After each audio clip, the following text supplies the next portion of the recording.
Howdy folks, and welcome to this episode of Michael's Backyard Marina, Pinewood Derby Track Build Part 2. If you've seen the first video where I started building the track, I'm going to continue on with this video. I'm going to show you some more detail. I've got track pieces behind me here. The transition piece has proven to be a challenge. I'm going to show you what I did to hopefully make it come out like I want. And let's get started. Let's not waste any more time. After it now. Okay, what you see here is a transition piece. When I put this together, as you can see, it has a serious bow to it. So, this piece of 1/4-inch plywood is curved like this. This is the bottom side of it. So what we have here is I've made my 1/4-inch pieces. They're drilled and tapped. Got 4 of them going across. When you try to curl a piece of wood like this, it also tries to curl like that. So what I did is use these pieces, I'm calling them struts. In here are track stiffeners. They're gonna make the track stiff across this way and make it flat. So this aluminum doesn't bend as easy as the wood does, so it wins in the bending contest. Right now I have a piece of wood clamped across here to kind of hold this last little bit straight. But let me show you something from the side here. When you curl this piece of wood in the manner as I did, and I tucked it in a groove, and it has a lot of tension. So what I've done is I've got this big piece of straight, and this is a chunk of brass. It's just a good straight edge. And what I'm doing with it is I'm going to use it to pull the track down straight. And you can see here, you can quickly pull it right down to straight, real easy. And I'll put a couple of clamps on it like that to make the bottom of this straight. All right. Now you can see I've got all the bow pulled out of it. It's flat. What I've created here, hopefully you can see this, is I made a long strut. This is all drilled and tapped with a 1/4-20. I'm going to put it underneath on the backside. Get on the backside here with you. So my plan now is to clamp this up so it's in place.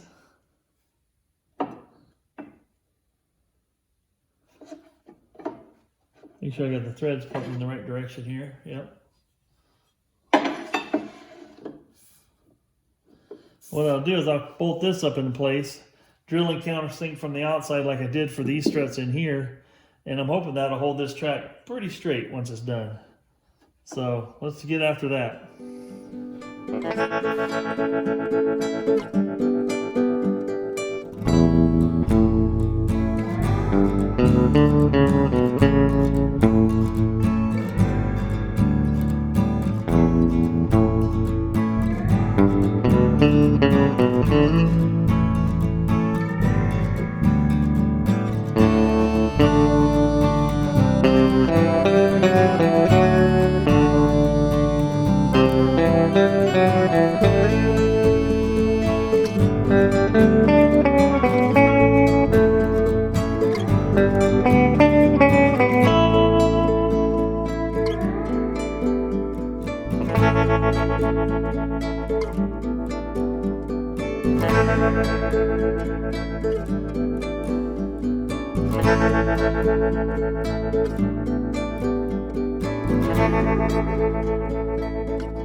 All right, I still got the straight edge clamped on here. I've got a piece of aluminum bolted in place here. And I've got the JB Weld epoxy. I'm using some this type of epoxy, JB Weld, world's strongest. Gives me 4 to 6 working hours, which is more than enough, more than I need. But it's usually sets up slow, lasts longer. It's going to be stronger, I hope. So we got that piece in there. We're going to let that set up overnight, and not until tomorrow night when we do the other side. And that will put the strength back in the bottom here to give strength through here.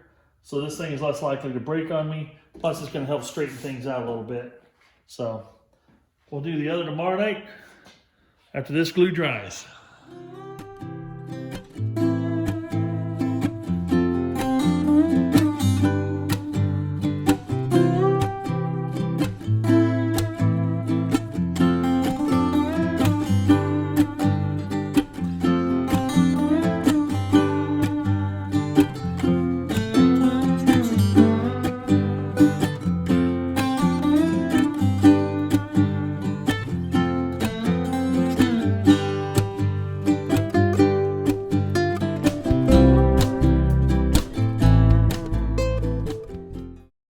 All right, I want to show you just a little bit of detail on this transition piece. As you can see, I've got it all glued together, and I've got a couple clamps gluing the last piece on, which is the bar.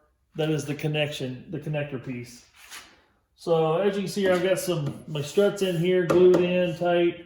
I've got my cross members, track stiffeners, struts, whatever you're going to call them, glued across here in 1, 2, 3, 4 places. Then on the very ends, I have the track connectors, which are also help keep the track straight. I put my aluminum pieces across here to add more strength to the side pieces and also keep them flat. Let's take a look at it from what it looks like from up top. It's a pretty sturdy unit here. I've got these on here waiting for the glue to dry up on this last little bit. I've got the bolts in the top. Swing it around over this way so you get a better idea of what it looks like. So as you can see, this is a very strong structure. This thing is going nowhere. It is sturdy upon sturdy. But it's looking pretty good. I'm pretty pleased with it, how it's turning out. The other piece on the track that will go uphill from here, will be connected onto this piece. And we'll line right up just like that. And that will be the connector for that. Now, as you can see down here at the bottom of the transition, I've got the boards here. So where you can just pop that right up in there like that. Lines up real nice. So far, the whole alignment bar thing here is working real good. It's got a nice smooth transition. What I'll do is after I get these things all built and set up, I'll clamp them together, and then I'll run a sander over here just to kind of smooth out the transition to make sure it is just no bumps in the road here at all. So far, it's going pretty good. I got some tape on here just to identify the pieces as I want them to go together. So that's pretty cool. One more thing I want to show you on my setup here. One thing I want to mention is every now and then when you're building something, you may need to decide to build a fixture so you can build your project better. So partway through this project here, I ended up taking some old 2x8s that I had left over from the bench build, and I put these together so that I could support the track up off my workbench. The big plus with that is that I can actually work underneath, I can do things underneath, I can put things down on my bench while I'm working and work up above the bench just a little bit. I found this is a pretty handy thing. The other thing I did, let me zoom in a little closer here on you.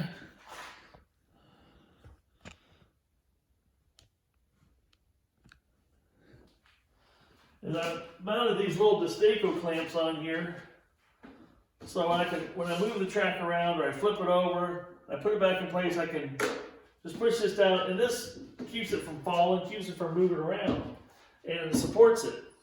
So now these blocks here, I've got the ones on the end. Zoom back out here. I've got the blocks on the end here. This just has a little bit of little quarter-inch piece of plywood on the bottom of them, which allows me to clamp it to my bench. But I've got the ones on the ends clamped down, so they're fixed. They can't go anywhere. And these here, I can actually float wherever I need them and lock them down. Very inexpensive little fixtures, but I think I'm going to hang on to them even after this project, because anytime I'm putting together something above the table or that's I need some extra hands, basically, this might actually come in handy. Just wanted to touch base with you and show you that sometimes fixtures, boom, boom, boom, boom, are necessary to take the time to build in order to build the rest of your track.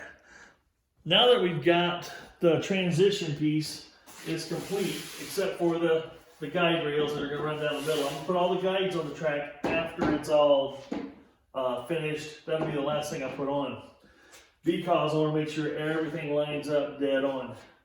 Now what I need to build is another piece similar to this, but it's going to be a shallower one that's going to be the runoff area. So, you know, you've seen the Pinewood Derby, they go down, people are catching them with pillows.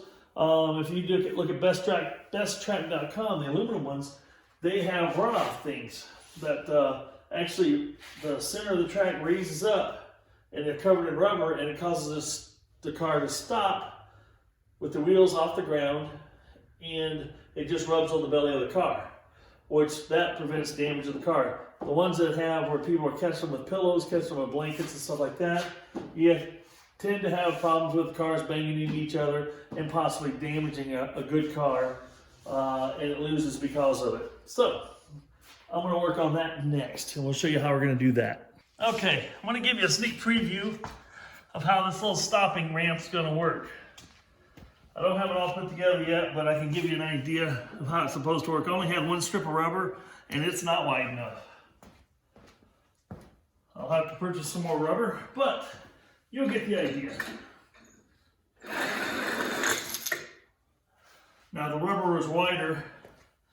It won't tip like that. It'll sit flat. I'm gonna push you a little harder this time.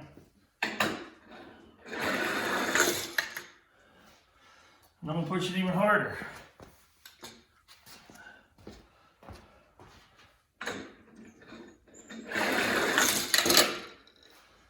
But as you can see, that's pretty fast. And this is a 10-ounce car, which is twice as heavy as your normal Pinewood Derby cars. So I'm pretty sure this is gonna work perfectly. Well, we made a lot of good headway this weekend. We've got the transition piece just about complete, other than putting down the guide strips on it. And we got the runoff piece for the brakes or the stop, or whatever you want to call it, with the runout area that's supposed to stop the cars for you.